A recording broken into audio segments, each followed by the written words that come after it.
सुगंधा और अभय शाम के समय अपनी बालकनी में बैठे हुए थे। तभी तान्या ने कहा, मम्मी चाय बनाकर लाऊं क्या? हाँ बेटा, बना लाओ। थोड़ी देर में तान्या चाय बनाकर ले आती है।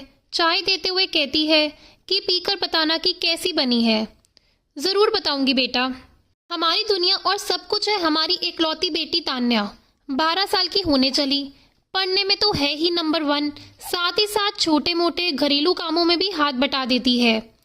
यही इसकी सबसे बड़ी खासियत है, वरना आजकल बच्चे लाड दुलार में ही रह जाते हैं। कैसी बनी मम्मी, बताओ ना। बहुत अच्छी बेटा, बहुत अच्छी चाय बनाई है तूने। अभय ने कहा, चाय जितनी अच्छी नहीं है उससे कहीं ज्यादा आपने तारीफ कर दी। सुगंधा, शिक्षक आप हैं और बच्चों को हैंडल करना बेहतर मैं जानती हूँ।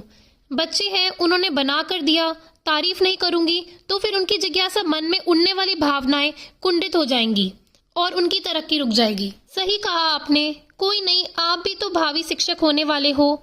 हाँ यह तो है, दोनों हंसते हुए। तभी तेज बिजली कड़कने की आवाज आती है। हवाएं थोड़ी तेज चलने लगती है। अभय कहते हैं, कितना सुहाना मौसम है, लगता है तेज बारिश होगी। तभी भीगी हुई एक छोटी सी चिड़िया आकर रेलिंग पर बैठ जाती है। उसके मुंह में थोड़े घास फूस दबे हुए होते हैं। बहुत गौर से सुगंधा देखने लगती है चिड़िया को। अभय टोकते हुए, क्या हुआ? इस चिड़िया में ऐसी क्या खास बात है कि आप इसे इतना घूर घूर के देख रही हो? देखो तो कैसी चिड़िया मुझे अतीत के पत्रों में झांकने पर मजबूर कर देती है। इतनी छोटी सी चिड़िया है और देखिए अपने आशियाना, अपने बसेरा, अपने बच्चों के लिए इस तूफानी मौसम में भी घास फूस दबा के ले जा रही है। हर माँ बाप का कर्तव्य होता है कि उसे अपनी छत्र छाया दे और सुरक्षा कवच रूपी घर जरूर प्रदान करे। यह समझदारी इस चिड़िया को है, ये जानते हुए कि बच्चों के पंख होंगे और वे उड़ जाएंगे, फिर भी एक अपना प्यारा सा घर, अपनी रहने का ठिकाना, एक प्यारा सा आशियाना बना सके। इसीलिए यह इस मौसम में भी मेहनत कर रही है। सच्चाई भी यही है कि हमारा जीवन चक्र हमारे बच्चों से ही गुंजायमान होता है। हम मनुष्य के लिए सबसे ज्यादा जरूरी भोजन, वस्त्र और आवास है।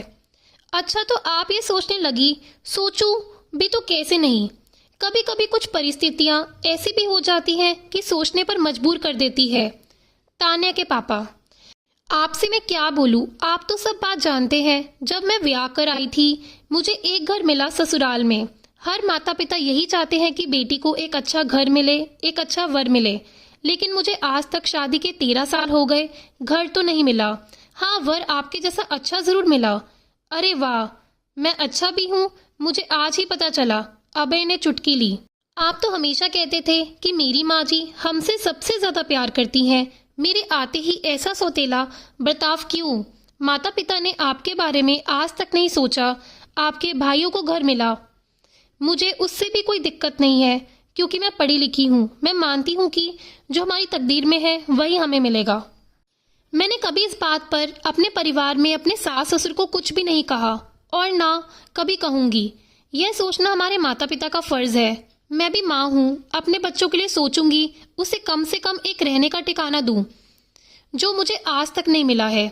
यह बात तो सही है, अभय ने कहा। आपने आज तक कुछ भी नहीं बोला।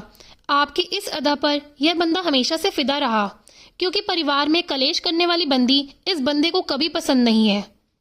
इसलिए कहते हैं जोड़ियां ऊपर से बनती हैं। आप मेरी भावनाओं को नहीं समझते ना।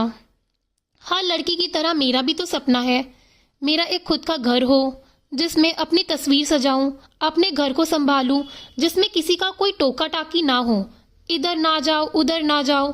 मुझे कमरा भी मिला है तो कोई दिक्कत नहीं, लेकिन कमरे से बाहर कदम रखने पर टोका टोकी ताना बाना, यह मुझे अच्छा नहीं लगता है।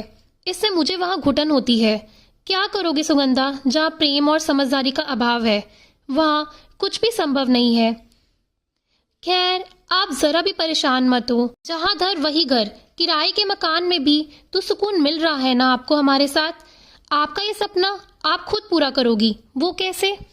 इतना आसान भी नहीं होता सपनों का आशियाना खड़ा कर लेना बिना किसी के सपोर्ट के, लेकिन जो सोच ले उसके लिए मुश्किल भी नहीं है। रही बात सपोर्ट की, मैं आपके साथ हर पल हर क्षण खड़ा हूँ। यही एक वजह है जो मुझे अपने ससुराल में घर ना रहते हुए भी एक अच्छा वर मिला, जिससे मैं संतुष्ट हूँ। जिसकी चमक हमारे चेहरे पर मुस्कुराहट के रूप में सस्ती है, हमेशा बस इस मुस्कुराहट पर किसी की नजर न लगे। चलिए अब मुझे ये बताइए कि मैं अपने सपनों का आशियाना कैसे खड़े कर सकती हूँ। सिंपल, इतनी मेहनत किस लिए कर रही हैं आप? खुद आप अपनी मेहनत से अपने सपनों का घर, अपना आशियाना खड़ा करोगी। शादी के बाद भी ससुराल में रहकर इतनी मेहनत से पढ़ाई करके यहाँ तक पहुंची हो, यही तो खासियत है आपकी। आप अपने अंदर की खासियत को पहचानो, वरना शादी के बाद कोई भी लड़की पढ़ना नहीं चाहती, उसमें भी माँ बन के तो और नहीं। अगर किसी को मौका भी मिलता है तो 100 बहाने ना पढ़ने के बनाती है। जानती भी है आप क्या कर सकती हैं, पीएचडी की डिग्री ले रखी है। ये कम बड़ी उपलब्धि नहीं है।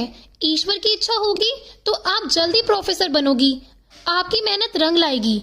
ईश्वर के घर देर है अंधेर नहीं, वो सब देखता है और आपकी जरूरत के हिसाब से वही देता है जो आपके लिए सही है।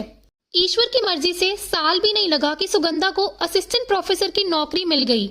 सुगंधा ज्वाइनिंग करते हुए खुद पर गर्व महसूस कर रही थी और उसे आज लग रहा था कि संघर्ष कभी बेकार नहीं जाता। इसी तरह 1-2 साल बीत गए खुशी खुशी, और आज शादी के 15वें साल में अपने नए घर में गृह प्रवेश करते हुए सुगंधा और अभय काफी खुश नजर आ रहे थे। तभी सुगंधा कहती है कि शादी के बाद लड़के लड़कियों को अपना घर देते हैं। आज मैंने अपनी मेहनत से आपको अपना घर दिया, शादी की सालगिरह का तोहफा चुटकी लेते हुए मैंने आपको घर दिया है। यह एक प्रोफेसर की सोच से परे है। सुगंधा जी, गलत बोल रही हैं आप। पति पत्नी एक ही होते हैं। यह खुशी का पल है और आपके वह खूबसूरत सपने, छोटा सा आशियाना हमारा भी इस गृह प्रवेश के साथ पूरा हो गया। दोस्तों, अगर आपको कहानी पसंद आई हो तो प्लीज लाइक करना और चैनल को सब्सक्राइब करना। धन्यवाद।